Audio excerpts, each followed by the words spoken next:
হযরত জুলাইবিব রাদিয়াল্লাহু তাআলা আনহু তিনি এমন সাহাবী যার লা মালা ওয়ালা যার কোনো টাকা নাই, কোনো পয়সা নাই, খাওয়ার মতো কিছু নাই, সে এখন কি খাবে তারপর কি খাবে এটাও সে জানে না। তাকে দেখে আল্লাহ রাসূল সাল্লাল্লাহু আলাইহি ওয়াসাল্লাম মসজিদে নববীর সামনে তাকে দেখেছেন। দেখার পরে ডাক দিয়ে বলতেছে, ইয়া জুলাইবিব আলা তানকিহু, হে জুলাইবিব তুমি কি বিবাহ করবে না? তখন জুলাইবিব রাদিয়াল্লাহু তাআলা আনহু বলতেছে, ইয়া রাসূলুল্লাহ, হে আল্লাহর রাসূল, লা মাল আলি ওয়ালা যা, আমার তো টাকা নেই, পয়সা নেই, খাওয়ার কিছু নেই, থাকার জায়গা নেই, আমাকে কে বিবাহ করবে? আল্লাহ রাসূল আপনি কি আমার সাথে ঠাট্টা করছেন? তো তখন এই কথা বলার পর আল্লাহ রাসূল সাল্লাল্লাহু আলাইহি ওয়াসাল্লাম চলে গিয়েছেন। আল্লাহ রাসূল সাল্লাল্লাহু আলাইহি ওয়াসাল্লাম চলে যাওয়ার পর আবার আরেক সময় এরপরের দিন আল্লাহ রাসূল সাল্লাল্লাহু আলাইহি ওয়াসাল্লাম এসেছেন। আল্লাহ রাসূল সাল্লাল্লাহু আলাইহি ওয়াসাল্লাম আসার পর জুলাইবিব রাদিয়াল্লাহু তাআলা আনহুকে দেখে ডাক দিয়ে বলতেছে, ইয়া জুলাইবিব আলা তানকিহু, হে জুলাইবিব তুমি কি বিবাহ করবে না? তখন জুলাইবিব রাদিয়াল্লাহু তাআলা আনহু পূর্বের নাই আবার উত্তর দিতেছেন, ইয়া রাসূলুল্লাহ আমার তো টাকা নেই, পয়সা নেই, থাকার মতো ঘর নেই, খাওয়ার মতো কিছু নেই, আমাকে কে বিবাহ করবে? আমার কাছে কোন বাবা তার মেয়েকে বিবাহ দিবে, কোন মা তার মেয়েকে বিবাহ দিবে? তখন আল্লাহ রাসূল এই কথা শোনার পর আবার চলে গেলেন, মসজিদে নববীতে ঢুকে গেলেন। আবার পরের দিন তৃতীয় দিন আল্লাহ রাসূল সাল্লাল্লাহু আলাইহি ওয়াসাল্লাম জুলাইবিবকে ডাক দিয়ে বলতেছেন, ইয়া জুলাইবিব আলা তানকিহু, হে জুলাইবিব তুমি কি বিবাহ করবে না? তখন জুলাইবিব রাদিয়াল্লাহু তাআলা আনহু আবার বলতেছেন, ইয়া রাসূলুল্লাহ আমার তো টাকা পয়সা নেই, আল্লাহ রাসূল আমাকে কে বিবাহ দিবে?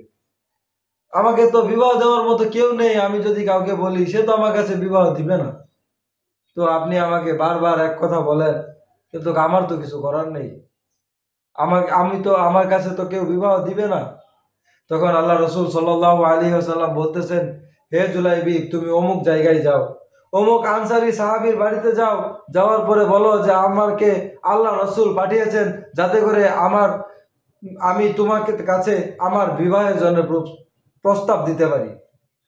তখন সে তার বিবাহের জন্য যখন প্রস্তাব দিলেন, তখন তারা বলতেছে, তার বাবা বলে, মেয়ের বাবা বলে যে তুমি যে আমার মেয়েকে বিবাহ করতে চাচ্ছ, তোমার তো টাকা নেই, পয়সা নেই, তুমি তাহলে কিভাবে বিবাহ করবে? তো তখন তার মেয়ের মা বলে উঠলো যে, হে জুলাইবিব তুমি তো বিবাহ করতে এসে পড়েছো, তোমার তো টাকা পয়সা নেই, টাকা পয়সা ছাড়া তুমি কেন বিবাহ করতে এসেছো? তখন এইগুলো কথা শোনার পর এক পর্যায়ে মেয়ে ঘর থেকে ডাক দিয়ে বলতেছে, হে বাবা তুমি কার সাথে এভাবে কথা বলতেছো? তুমি কি জানো না যে তাকে স্বয়ং রাসূলুল্লাহ সাল্লাল্লাহু আলাইহি ওয়াসাল্লাম পাঠিয়েছেন? আল্লাহ রাসূল সাল্লাল্লাহু আলাইহি ওয়াসাল্লাম তো তাকে পাঠিয়েছেন।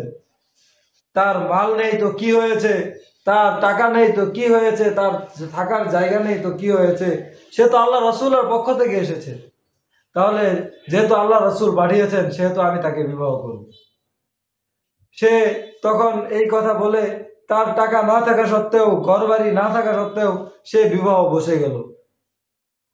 তো সে মেয়ে তো এখন বিবাহ বসলো রাদিয়াল্লাহু তাআলা আনহা। তো আল্লাহ রাসূল সাল্লাল্লাহু আলাইহি ওয়াসাল্লাম তো বিবাহ করিয়ে দিলেন এমন ব্যক্তির সাথে, যেই ব্যক্তির কোনো টাকা নেই, কোনো পয়সা নেই, অথচ মেয়ে ছিল ওই জমানার ওই জায়গার সবচেয়ে সুন্দরী রমণী ছিলেন ওই মহিলা রাদিয়াল্লাহু তাআলা আনহা। অথচ আল্লাহ রাসূল এমন একজন লোকের সাথে বিবাহ দিলেন যেই সাহাবীর কোনো টাকা নেই, কোনো পয়সা নেই, আজকে এখন যদি খায় তাহলে পরে কি খাবে সেটাও সে জানে। অথচ আমাদের মেয়ের মায়েরা যদি মেয়ের বয়স হয় 15 বছর, ছেলের বয়স যদি 35 বছরও হয়, তারপরেও তারা বিবাহ দিতে দ্বিধাবোধ করে না। কেননা তার ছেলে বলে যে ছেলের তো অনেক টাকা পয়সা আছে, ছেলে এক বাপের এক ছেলে, এই জন্যে আমি তাদের কাছে বিবাহ দিয়েছি। এই জন্যে আজকে আমাদের সমাজের এই অবস্থা।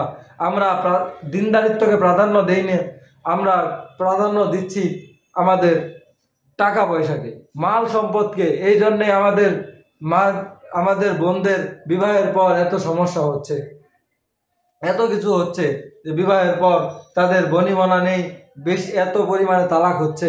কারণ হলো এটাই যে আমরা টাকা পয়সাকে প্রাধান্য দিচ্ছি, দিনদারিত্বকে প্রাধান্য দিচ্ছি না।